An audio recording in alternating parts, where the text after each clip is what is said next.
The vast observation deck of Atlas Space Station offered a breathtaking view of the swirling cosmos beyond. Stars glittered like scattered diamonds against the black velvet of space, occasionally interrupted by the streaking lights of vessels entering and departing the busiest interstellar hub in the galactic Concord. Commander Riley Zhao stood with her back ramrod straight, hands clasped behind her, watching as yet another crystalline Ildaran ship glided into a docking port with elegant precision. The alien vessel seemed to shimmer with an inner light, its ether-powered engines leaving no exhaust trail, no energy signature, just pure, efficient movement through space. Beautiful, isn't it? Dr. Isabel Moreno joined her at the viewport, her dark eyes reflecting the stars. Hard to compete with that. Zhao didn't turn. We're not here to compete with aesthetics, Doctor. We're here to show them that Earth deserves a seat at the table. With our primitive O2 pulse drive, Moreno smiled wryly. The Zeralon delegate yesterday called it adorably archaic. Let them underestimate us, Zhao replied, finally turning to face her science officer. Today's presentation will change at least a few minds. The year was 2475, marking the 20th anniversary since humanity had perfected their fleet-scale oxygen combustion engines. The O2 pulse drive had carried Earthships farther and faster than anyone had predicted, allowing humans to establish colonies and outposts along the outer rim of the galaxy. It wasn't the most elegant solution, certainly nothing like the ether crystal technology used by the more advanced civilizations, but it was reliable, efficient, and uniquely human. And today, they would present it to the Galactic Concord's Admission Council. Commander Zhao, a pale blue Aquilarian, approached, his translucent skin showing the flow of fluid beneath. The Council is ready for Earth's technology demonstration. Zhao nodded curtly. Thank you, Counselor Vexto. We'll be right there. As the alien glided away, Moreno straightened her uniform jacket and sighed. Remember, Commander, no matter what they say. I know, Zhao cut her off. Stay calm, stay professional.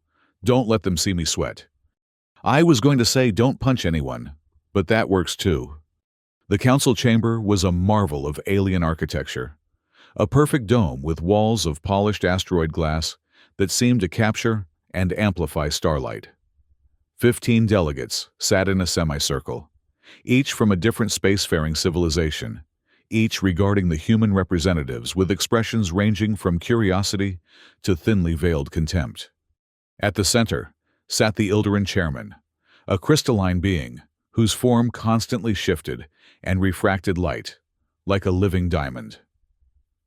Earth representatives, the chairman spoke, its voice resonating with harmonic overtones. You wish to present your propulsion technology as part of your application to join the Concord. Please proceed. Dr. Moreno stepped forward, activating her holographic display. Above the center of the chamber materialized a detailed, three-dimensional schematic of the O2 pulse drive. Distinguished council members, what you see before you is the culmination of human engineering, the O2 pulse drive. While many of your civilizations have mastered exotic physics and dimensional manipulation, we've perfected something more fundamental, the controlled combustion of oxygen. A low murmur ran through the chamber. Zhao could see the Grand Admiral Quarak of the Zeralon shifting uncomfortably, his scaled skin flushing a darker green. Oxygen? He finally said, his translator barely keeping up with his rapid speech. You mean to tell us that your primary interstellar drive system relies on burning oxygen? Precisely, Moreno continued, undeterred. Our ships carry massive oxygen reserves, which are fed into compression chambers where we understand combustion. Dr. Moreno, interrupted General Tisrel of the Krath, her insectoid mandibles clicking in what Zhao recognized as amusement. Most of our species mastered it before we discovered writing. More laughter rippled through the chamber. Zhao felt her cheeks flush but maintained her composure. Moreno simply smiled. Then, you'll appreciate the elegance of our solution. The O2 pulse drive doesn't just burn oxygen. It creates controlled quantum detonations at the molecular level, generating thrust that can propel our ships at speeds comparable to your ether drives. The difference is that oxygen is abundant, easily stored, and doesn't require mining rare crystals from the hearts of dying stars. The Ilderan chairman tilted what might be considered its head. An interesting approach, but ultimately limited. We have yet to see any weapon or engine powered by mere oxygen that warrants serious consideration. Zhao was about to respond when an emergency signal flashed across all communication channels in the chamber. A holographic message appeared in the center of the room, displaying a panicked Zeralon officer. Concord Council, we have an emergency. The Zorvax fleet has been detected on a direct course for Atlas Station. They've already destroyed one of our outer relay stations. Estimates put them at less than 6 hours from your position. The chamber erupted in chaos. The Zorvax, a technologically advanced warrior species that had rejected the Concord's peaceful overtures, had been a growing threat for years. But they had never directly attacked Concord facilities before. The chairman's crystalline form pulsed with urgent light patterns. All Concord vessels are to mobilize immediately. Defensive positions around Atlas Station. Communications. Alert all nearby systems. As the delegates rushed to coordinate their forces, Zhao and Moreno exchanged glances.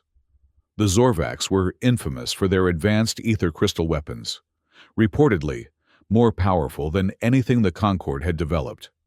Chairman, Zhao called out, her voice cutting through the commotion. The Earth fleet stands ready to assist. The chamber fell silent, and for a moment, Zhao could see the skepticism in every alien face. Commander, Counselor Vexto said slowly, while we appreciate your enthusiasm, this is a matter for Concord forces. Your oxygen-burning ships would be of little use against Zorvax ether weapons. Zhao felt her temper flare. With all due respect, Counselor, we have 15 combat-ready vessels currently docked at this station. That's 15 more ships than you can afford to turn away right now. The chairman seemed to consider this, light patterns shifting rapidly across its crystalline surface. What exactly are you proposing, Commander Zhao? Let me deploy our O2 tankers alongside your forces, Zhao said. They're equipped with our latest O2 pulse technology. At the very least, we can provide support and draw some fire away from your primary defensive line. General Tisril chittered sharply. And if you fail? If your oxygen-powered toys shatter at the first ether blast, the rest of us will bear the consequences of your human overconfidence. Dr. Moreno stepped forward. That's a risk we're willing to take, General. Are you willing to reject help when the Zorvax are at your doorstep? After a tense moment, the chairman nodded. Deploy your fleet, Commander Zhao, but stay on the periphery of the engagement. We cannot afford to have your ships disrupting our defensive formations. As they left the chamber, Moreno murmured, Well, that went better than expected. Being underestimated sometimes has its advantages, Zhao replied grimly. Now we just need to prove them wrong before the Zorvax blow us all to atoms. Back aboard the Earth flagship Unity, Commander Zhao wasted no time assembling her officers. The bridge buzzed with activity as tactical displays showed the approaching Zorvax fleet, a formation of 30 sleek, predatory vessels powered by the most advanced ether crystal technology in the known galaxy. They outnumber the combined Concord forces, noted Commander Leela Armand, Zhao's second-in-command. And those are just the ships we can detect. Zhao studied the display, her mind racing. Dr. Moreno, what's the status of the O2 relay buoys? Engineer Lee and her team have prepared 20 buoys, Moreno replied. Each one contains enough compressed oxygen to refuel our entire fleet twice over, but they're still untested in combat conditions. Zhao nodded grimly. They're about to get their field test. Deploy them in a wide array along these coordinates. She traced a pattern in the holographic display. If we position them correctly, we can maintain full thrust even under heavy fire. Major Elias Nakamura, commander of the Mosquito Fighter Squadron, frowned at the display. Commander, this deployment puts our ships directly in the path of the Zorvax advance. The Concorde ordered us to stay on the periphery. The periphery is exactly where we'll be. Major, Zhao replied with a tight smile. We're just defining the periphery differently than they expected. She turned to her communications officer. Contact the Concorde fleet. Tell them we're establishing an outer defense perimeter. Emphasize that we'll be operating independently of their command structure. They won't like that, Armand warned. They don't have to like it. They just have to not shoot us while we're saving their crystalline behinds. Within an hour, the Earth fleet had taken position. The 15 human vessels formed a loose screen between the approaching Zorvax Armada and Atlas Station. Behind them, the Concorde's more advanced ships formed tight, geometrically perfect formations. Beautiful, but predictable. O2 relay buoys deployed and operational, reported Engineer Fiona Lee. Oxygen flow is stable and ready for combat-level consumption. All ships report ready, Commander, added Armand. Mosquito Squadron is prepped for launch. Zhao took a deep breath, feeling the weight of the moment. This wasn't just about defending the station anymore. It was humanity's chance to prove their worth to the Galactic Concorde. All vessels. This is Commander Zhao. Maintain formation and prepare for engagement. Remember your training and trust your ships. These Zorvax may have fancy crystal technology, but we have something better. We have oxygen. We have adaptability. And we have the unrelenting human spirit. Unity out. The first engagement came sooner than expected. A detachment of 5 Zorvax ships accelerated ahead of the main fleet, their hulls gleaming with the distinctive purple glow of charged ether crystals. They're targeting the Carina satellite cluster, reported the tactical officer. Looks like they want to take out our long-range sensors. Not on my watch, Zhao said. Mosquito Squadron, launch and intercept. Unity and Defiant. With me. Let's show them what these primitive engines can do. The Earth fighters streaked from their carriers, their O2 pulse drives leaving distinctive blue-white contrails, a stark contrast to the silent, traceless movement of ether-powered ships. The Zorvax vessels seemed to hesitate, as if confused by the humans' direct approach. That hesitation cost them. Major Nakamura's squadron split into 3 attack groups, each targeting a different Zorvax ship with a barrage of oxygen-enhanced plasma torpedoes. The weapons weren't as elegant as ether beams, but they had one significant advantage. They created localized oxygen depletion zones that disrupted the ether crystal's energy field. Direct hits on 2 enemy vessels, Nakamura reported, his voice tight with controlled excitement. Their shields are fluctuating. Zhao didn't waste the opportunity. Unity, Defiant, full pulse burn, target the lead ship's engine nacelles. The 2 Earth cruisers surged forward, their engines glowing bright blue as they consumed oxygen at maximum rate. The O2 relay buoys pulsed in response, feeding a steady stream of compressed oxygen to the hungry drives. When they opened fire, their weapons weren't the elegant energy beams of the conquered ships, but rather a storm of superheated oxygen molecules that tore through the Zorvax shields like they weren't even there.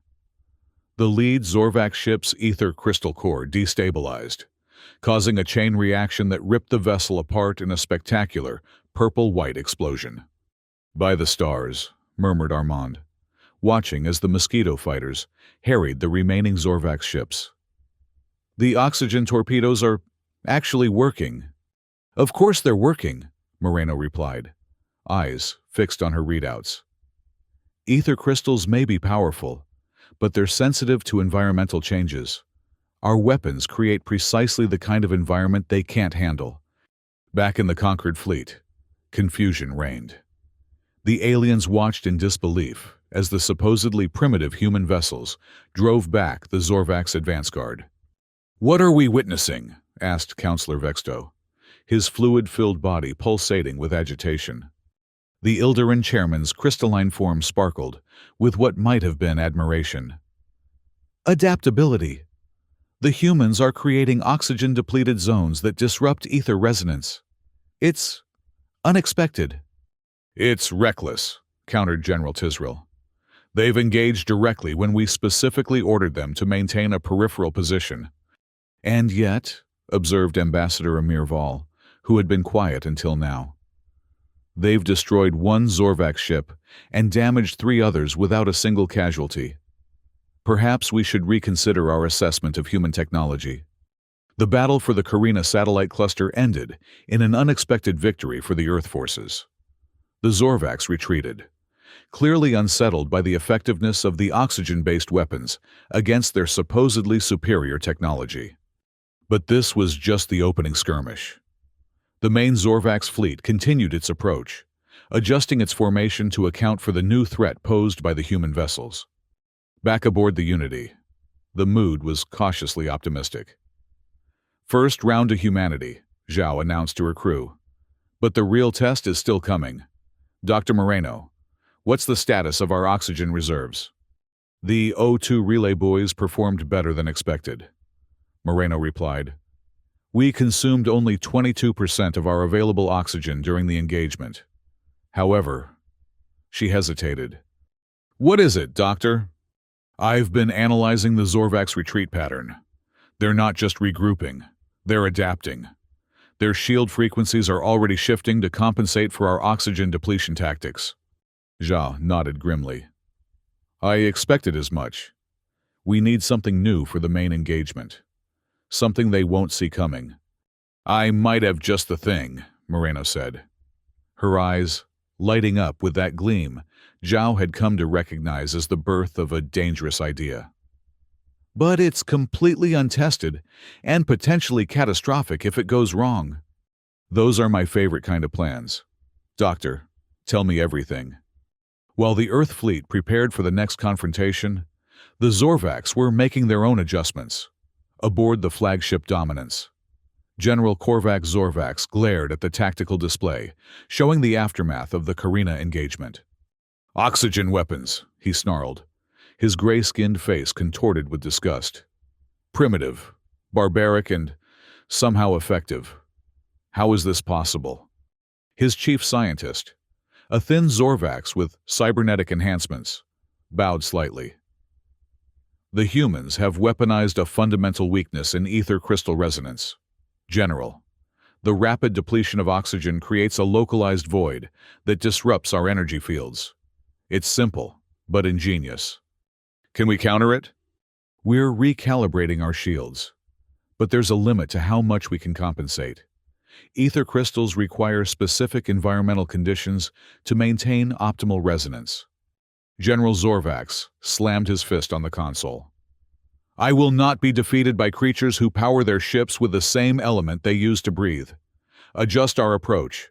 We'll target their oxygen supply ships first, then eliminate their main fleet once they're gasping for fuel. As you command, General. As both sides prepared for the inevitable confrontation, an urgent message arrived from Atlas Station. The Concord Council requested Commander Zhao's presence for an emergency session. When Zhao arrived, she found the chamber much less formal than before. The delegates huddled in small groups, their previous disdain for humanity noticeably diminished. Commander Zhao, the Ilderan chairman, greeted her.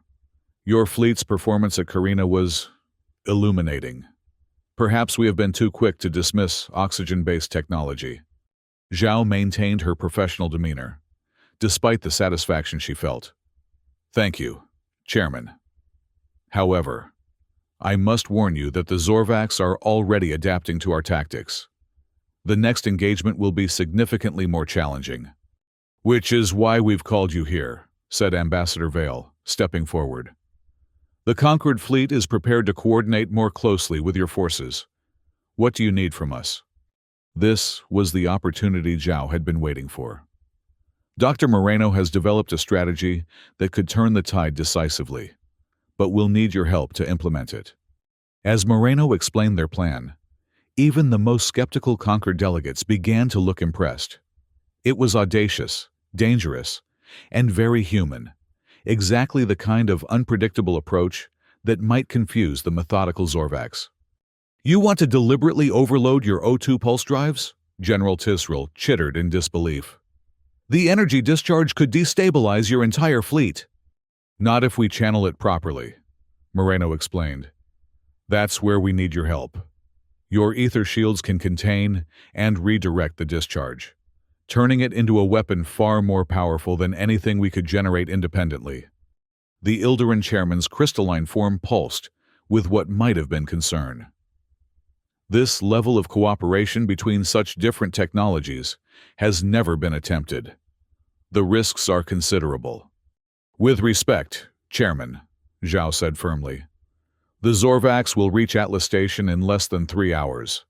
They outnumber us and outgun us individually. Conventional tactics will result in our defeat. We need to embrace the unconventional.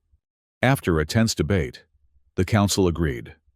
The combined Concord and Earth fleets would make their stand at the Kalinth asteroid belt, a chaotic region of space debris that would limit the Zorvax's maneuverability advantage while providing cover for the smaller human vessels. As preparations were finalized, Dr. Moreno worked tirelessly with her counterparts from various Concord species, integrating their ether shield technology with the O2 pulse drives. It's actually working, she told Zhao during a brief respite. The Ilderan shield harmonics can be calibrated to contain an oxygen overdrive pulse. If we time it right, we'll create a cascading energy wave that will disrupt every ether crystal in range. And if we time it wrong? Zhao asked. Moreno's expression was grim. Then we'll be the first humans to create a small supernova from oxygen combustion. But at least it will be spectacular. Let's aim for victory rather than spectacular failure, Doctor. As the combined fleet took position within the Kalinth asteroid belt, tension mounted. The Zorvax armada approached with methodical precision, their formations adjusted to counter the tactics the humans had used at Carina. General Zorvax's voice boomed across all communication channels. Attention, Conquered forces. Your primitive allies cannot save you. Surrender Atlas Station and all ether crystal reserves, and we may show mercy. Zhao exchanged glances with her officers before responding. General Zorvax, this is Commander Riley Zhao of the Earth Fleet. We don't respond well to threats, and we don't surrender to bullies, no matter how shiny their ships are. The Zorvax response was immediate and violent. Their fleet accelerated to attack velocity, energy weapons charging with ominous purple light. All ships, Zhao commanded. Execute Operation Firebreak, Mosquito Squadron. You have your targets. Unity Group, prepare for oxygen overdrive on my mark. What followed was the most chaotic space battle many had ever witnessed. The Mosquito fighters darted between asteroids, drawing Zorvax fire while deploying specially modified O2 relay buoys. Meanwhile, the larger Earth vessels maneuvered into a precise formation, their engines beginning to glow with an unnaturally bright blue light as they pushed their oxygen consumption beyond safe parameters. The conquered ships formed a protective screen around them, their ether shields creating a containment field designed to channel the impending energy release. Oxygen levels at 120% of maximum rated capacity, reported Engineer Lee, her voice tight with stress. Hull temperature rising rapidly. Commander, we can't maintain this for more than 2 minutes. We won't need 2 minutes, Zhao replied, her eyes fixed on the tactical display. We just need the Zorvax to commit to their attack run. General Zorvax, seeing the unusual formation, sensed a trap, but couldn't determine its nature. Target the human vessels first, he ordered. Their oxygen supplies make them vulnerable. As the Zorvax fleet concentrated their fire on the Earth ships, Zhao waited for precisely the right moment. The enemy vessels were fully committed, their formations tightening as they maneuvered through the asteroid field.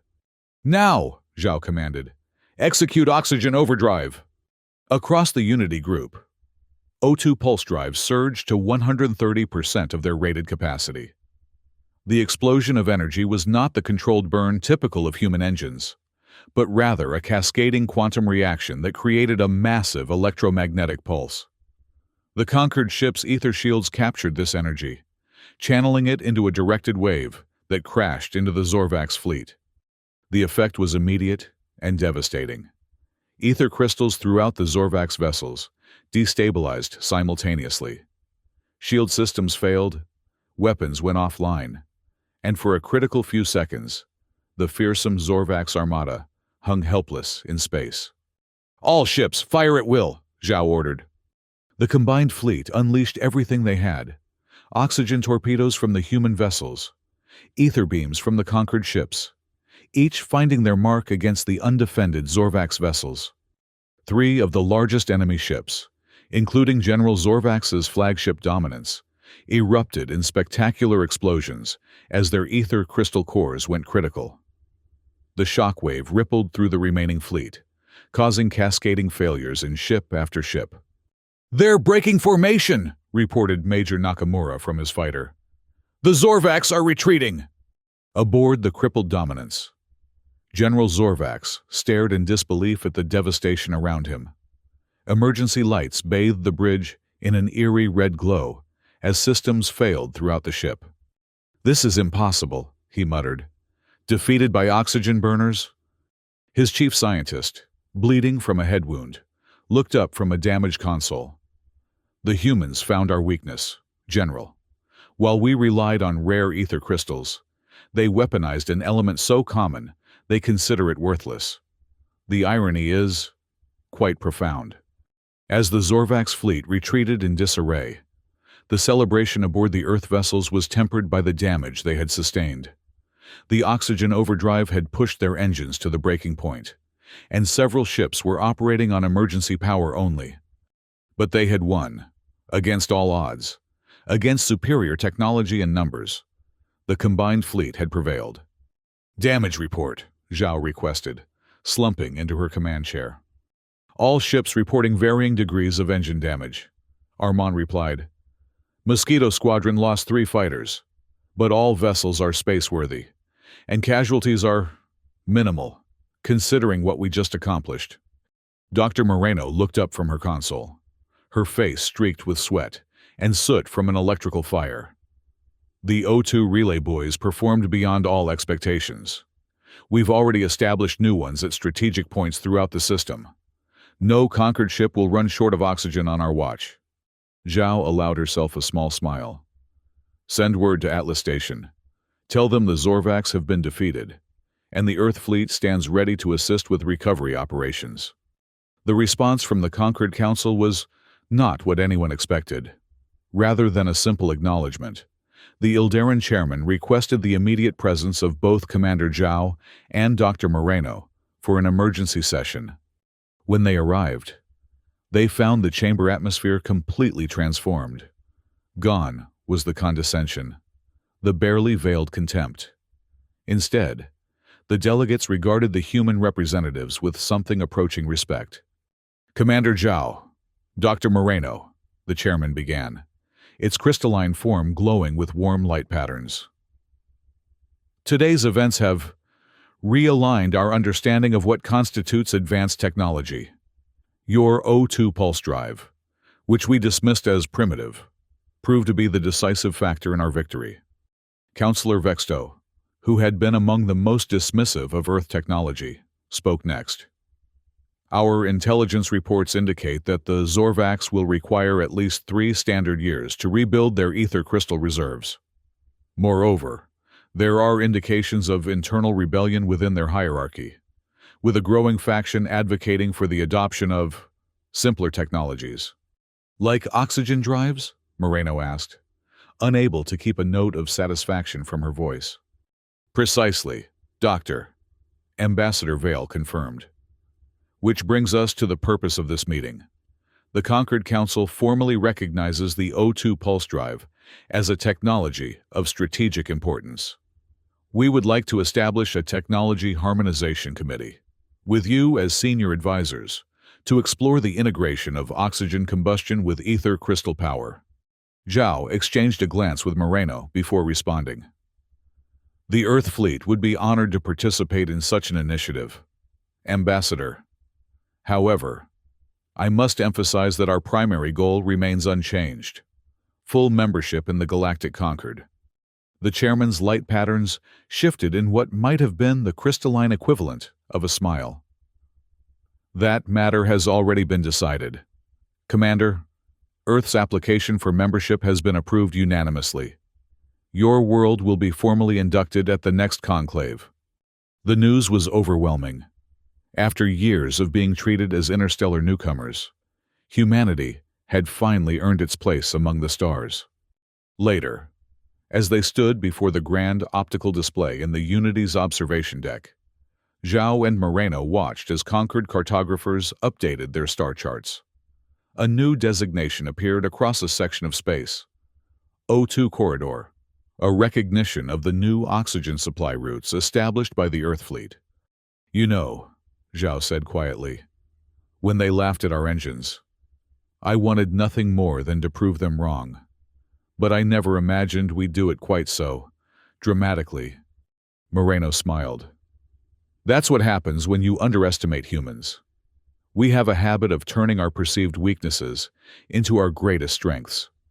And now Earth is being honored as the birthplace of oxygen survival methodology. Quite a mouthful for a simple plaque."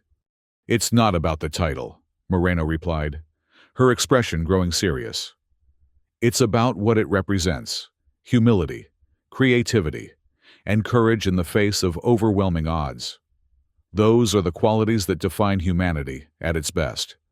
Zhao nodded, gazing out at the stars that now seemed more welcoming than ever before.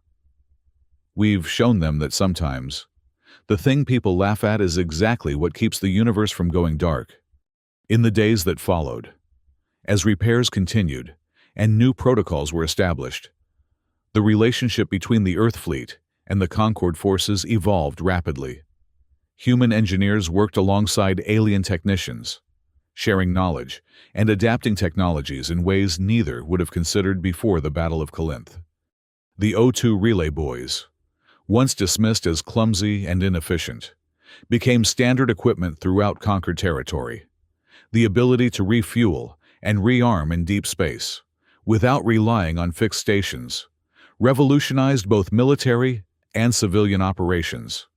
Even the Zorvacs, in their defeat, found themselves reassessing their technological priorities.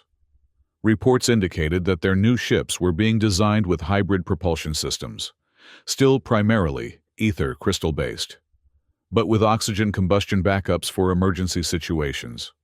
As Commander Zhao reviewed these developments in her quarterly report to Earth Command, she couldn't help but reflect on how quickly perceptions had changed.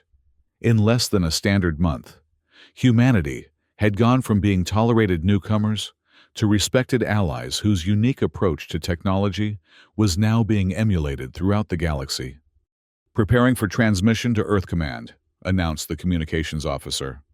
Zhao nodded, then paused as she noticed Dr. Moreno entering the bridge. "Hold that transmission, Lieutenant. I believe the doctor has something to add." Moreno approached with a datapad, her expression uncharacteristically excited. "Commander, the Ilderan scientists have just shared their preliminary findings on the integrated O2 ether propulsion system. It's remarkable." Zhao raised an eyebrow. "Remarkable good or remarkable bad?" "Remarkable as in rewriting the laws of physics as we understand them. Good," Moreno replied, handing over the datapad. "By combining the quantum properties of ether crystals with the chemical energy of controlled oxygen combustion, they've achieved energy efficiency 300% greater than either system operating independently." Zhao scanned the data, her eyes widening. "These numbers can't be right. This would mean—" "Faster ships, more powerful weapons, and shields that can withstand virtually anything the Zorvacs can throw at us," Moreno confirmed. "But, more importantly, it means reduced dependence on ether crystals, which are rare and ecologically problematic to mine. We could potentially power the entire Conquered fleet with a fraction of the crystals currently required." The implications were staggering, not just for military applications, but for civilian transport, colony development, and long-range exploration. This wasn't just a tactical victory anymore. It was a fundamental shift in how interstellar civilization would function. Add this to my report, Zhao instructed her communications officer. Earth Command needs to understand that we're not just members of the Conquered now. We're helping to reshape its future. 6 months after the Battle of Corinth, a formal ceremony was held aboard Atlas Station to commemorate the alliance between Earth and the Galactic Conquered. Representatives from all 15 member species attended, along with a delegation from Earth that included some of humanity's most distinguished leaders. The Grand Hall had been decorated with symbols from each civilization, including a prominent display of oxygen molecules rendered in glowing blue light, a nod to the element that had turned the tide of war. Commander Zhao, now promoted to Admiral, stood alongside Dr. Moreno as the Ilderan chairman, presented them with the Concorde's highest honor, the Stellar Guardian Medallion, never before awarded to non-founding members. For exceptional courage, innovation, and sacrifice in defense of the Galactic Concorde, the chairman intoned, its crystalline form radiating with ceremonial light patterns. Admiral Zhao and Dr. Moreno exemplify the qualities that unite us across the stars. As Zhao accepted the medallion, she could see in the faces of the assembled delegates a newfound respect, not just for her and Moreno, but for humanity as a whole. The condescension was gone, replaced by genuine appreciation for what Earth had brought to the interstellar community. On behalf of Earth and the human species, Zhao began, we are deeply honored by this recognition, but the true achievement belongs to all of us who fought together at Corinth. Concord and Earth, ether and oxygen, different approaches united by a common purpose. She paused, looking around the chamber at the diverse assembly of beings. In the short time we've been among the stars, humans have often been told that our methods are primitive, our technology outdated. But what we witnessed at Corinth was not the triumph of one technology over another, but rather the power of diversity in approach. Together, we are stronger than any of us can be alone. The applause that followed seemed to vibrate through the very structure of the station. Species that had once looked down on humanity now acknowledged them as equals, perhaps even as pioneers in their own right. Later, as the formal reception continued, Dr. Moreno found herself engaged in animated discussion with a group of alien scientists. They clustered around her, asking questions about oxygen combustion theory with genuine interest. It's remarkable how quickly opinions change when you save everyone from certain destruction, observed Ambassador Vale, approaching with a smile. Your O2 pulse drive is now the most studied technology in the Concord. Moreno laughed. A month ago, I couldn't get most of your scientists to look at my schematics. Now, they're talking about building oxygen drives into every new ship. Humility is a difficult lesson for many of our species, Vale admitted. We've relied on ether crystal technology for so long that we stopped looking for alternatives. Your approach, using a common element in an uncommon way, has forced us to reconsider many of our assumptions. Across the room, Admiral Zhao was engaged in a more serious conversation with the Ilderan chairman and several military leaders. The Zorvax will return, warned General Tisril. Her insectoid features now set in an expression Zhao had learned to recognize as concern.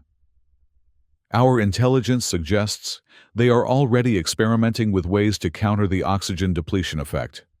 Let them experiment, replied Zhao confidently. By the time they develop a countermeasure, we'll have moved beyond it. The integrated O2 ether systems Dr. Moreno is helping to develop will make our previous technology look like children's toys. The chairman's crystalline form pulsed thoughtfully. You speak with great certainty, Admiral. Yet innovation is rarely so predictable. That's exactly my point, Zhao countered. Humans don't just innovate. We adapt. When one approach fails, we try another, then another, until we find what works. It's messy, inefficient, and occasionally explosive, but it's effective. The alien military leaders exchanged glances, a newfound respect evident in their postures. They were beginning to understand that humanity's greatest strength wasn't the O2 pulse drive or any specific technology. It was their relentless adaptability, their refusal to accept defeat even when facing seemingly insurmountable odds. As the ceremony concluded and the delegates dispersed, Admiral Zhao found herself alone on the observation deck, gazing out at the stars.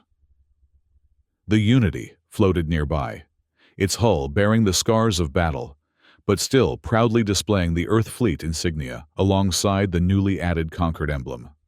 Dr. Moreno joined her, hands clasped behind her back in an unconscious mimicry of Zhao's habitual stance. "Quite a day," she remarked. "From laughingstock to heroes in 6 months." "The real work is just beginning," Zhao replied. "Membership in the Concord comes with responsibilities, as well as privileges." "True.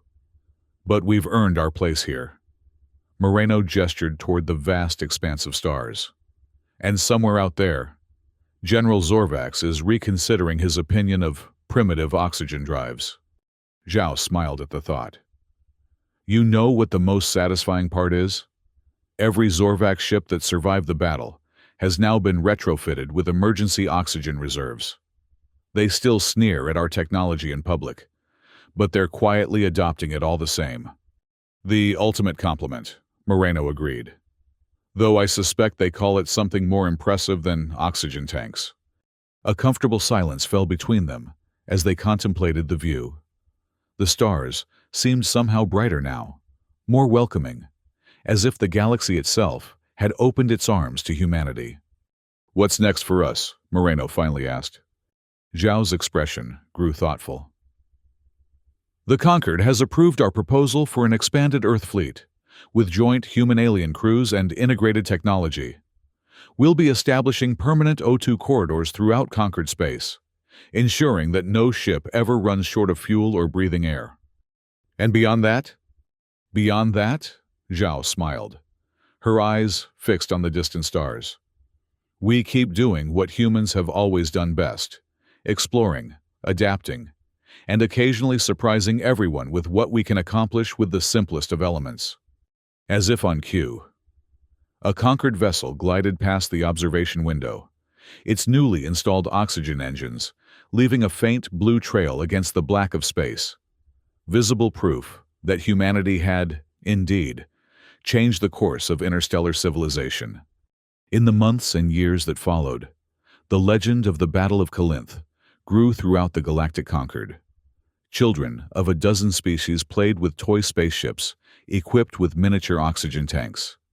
Military academies studied the tactics developed by Admiral Zhao and the oxygen weaponry conceived by Dr. Moreno. And, in the hallways of Atlas Station, visiting dignitaries passed by a simple plaque that had become one of the most photographed artifacts in the galaxy. It read, "Earth, Birthplace of Oxygen Survival Methodology." And beneath that, in smaller letters, "Sometimes, what others laugh at is exactly what saves us all."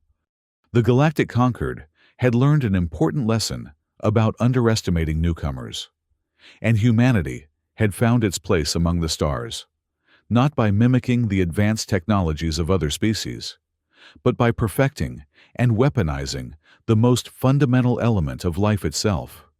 Oxygen, breath of life, fuel of stars, and now, the unlikely savior of interstellar civilization.